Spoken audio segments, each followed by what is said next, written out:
What is the single word that you can say to yourself that is going to propel you toward your goals in 2020?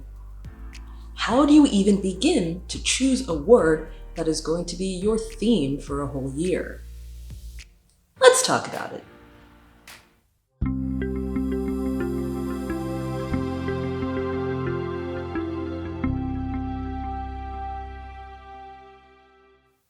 Hi, I'm Leslie and I am a life coach here in Brisbane, Australia.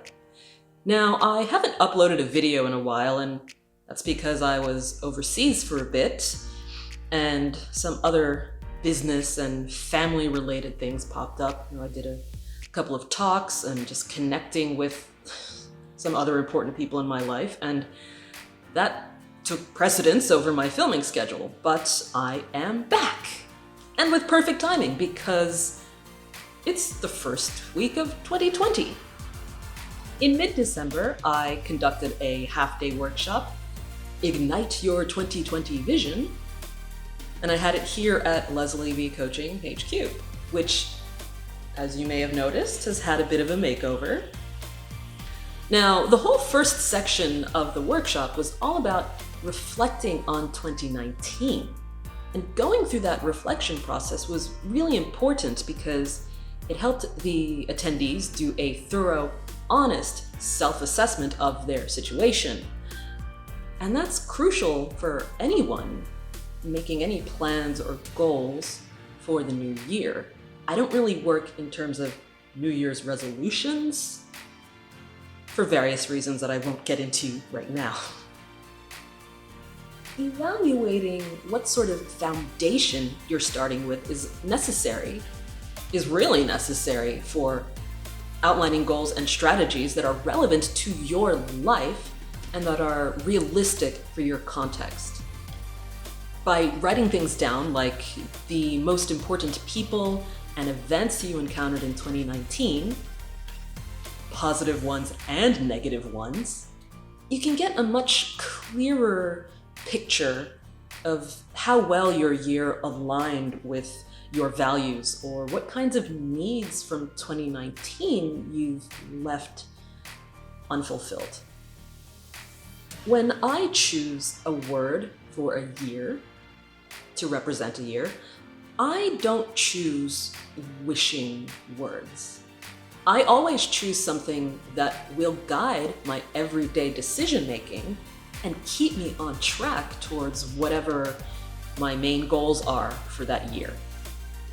My word for 2020 is self-discipline.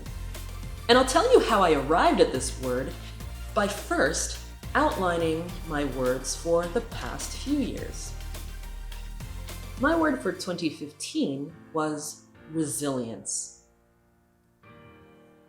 At that time, I was really struggling to keep my head straight because I had been trying to have a baby, but instead, I kept having miscarriages. So every time I took a pregnancy test, I was seized by this awful anxiety. And that was whether the result was negative or positive.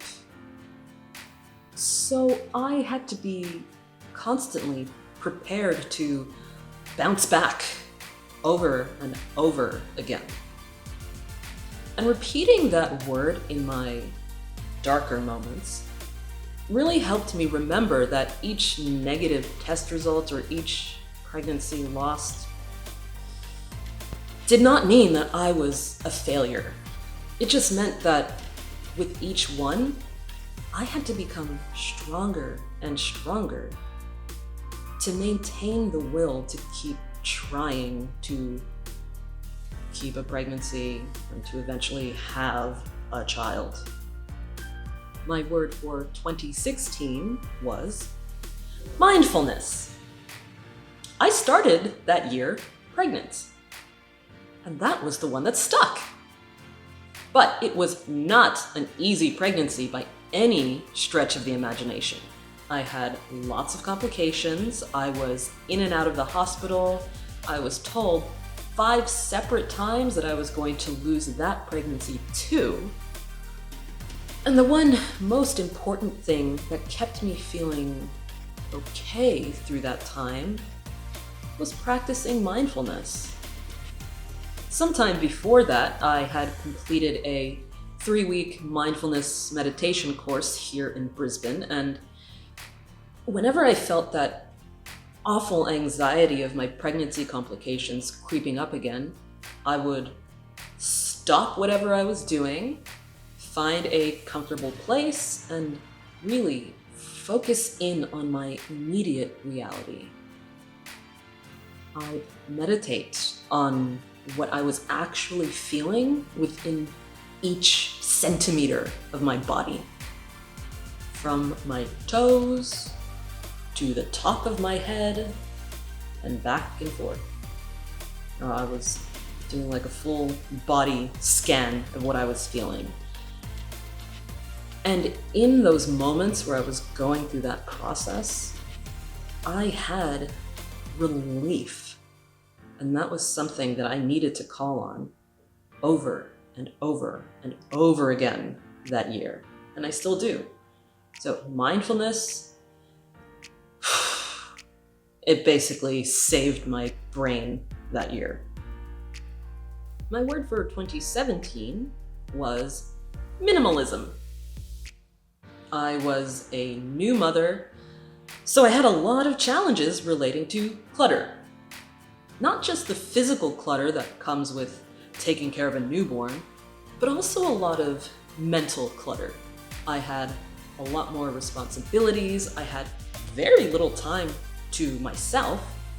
So I had to make a deliberate effort to rid my life of the stuff, the situations, the people, the thoughts that were not empowering me to do the best I possibly could in that completely new reality. I kept the relationships and the things that still served me and got rid of everything else, which was a lot easier said than done, but I did what I could at the time. My word for 2018 was diligence. My previous year's minimalist ambitions didn't quite pan out the way I had hoped for many reasons. So I decided that my main focus for that year would be to really attack my daily goals with a lot more care and a lot more energy. And I needed it. I had a toddler, I was teaching at a university, and I was also deep into my studies to become a life coach. So time management and commitment were extremely important if I had any hope of getting anything done in a timely manner.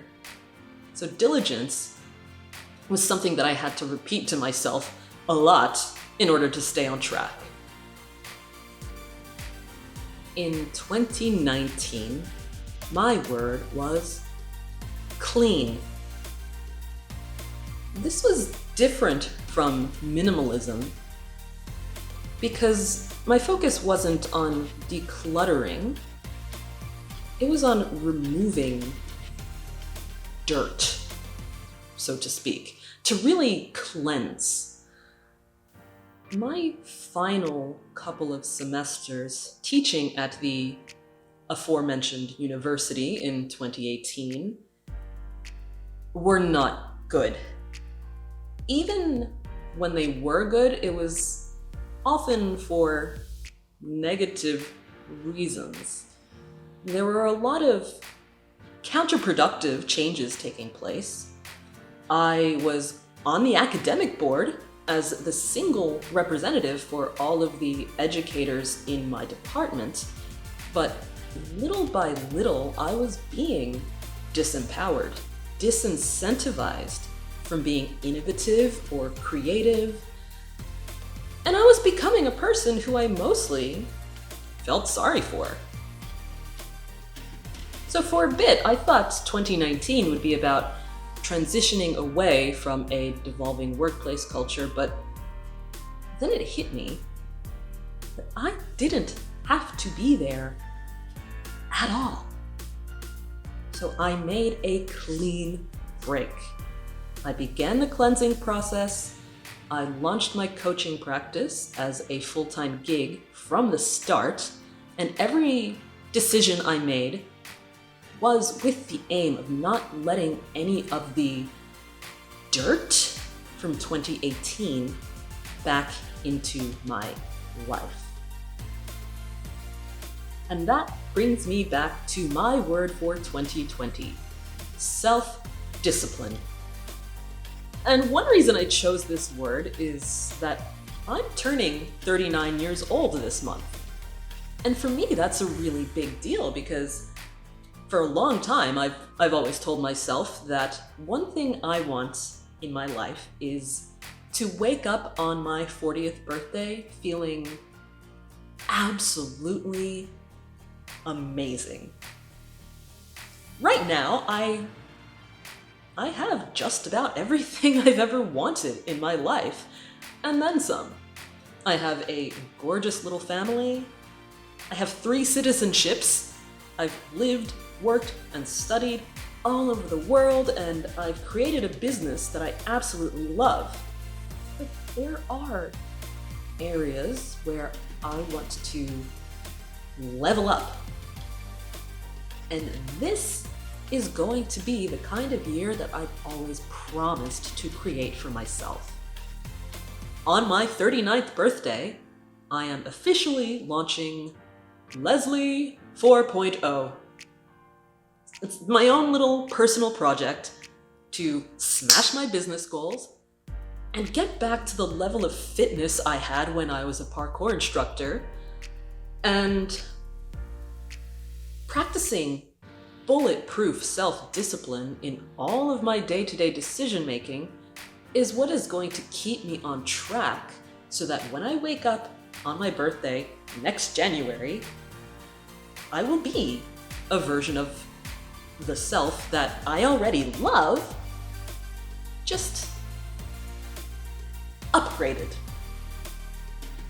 So, what is your word for 2020?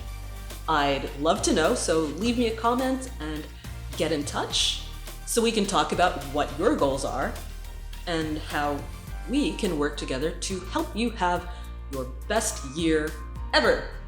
You can book a free consultation with me by going to my website, leslievcoaching.com, and be sure to follow me on my socials.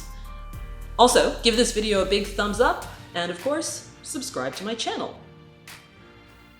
This year, I will be putting out more content related to personal development and coaching, and there will be more verbatim videos where I analyze frequently used language in personal development spheres. And I'm also going to produce a series of book reviews. I read a lot of personal development books because I am a life coach who does her homework. I need to stay on top of what people are reading, or what's kind of floating around in the atmosphere in the personal development world, because I have to become a resource for my clients. So I figured it's about time I shared some of my thoughts publicly about some of the books I've read. If you've got any recommendations or books you want me to review, let me know. So, here's to 2020. Have an awesome week, and I will see you next time.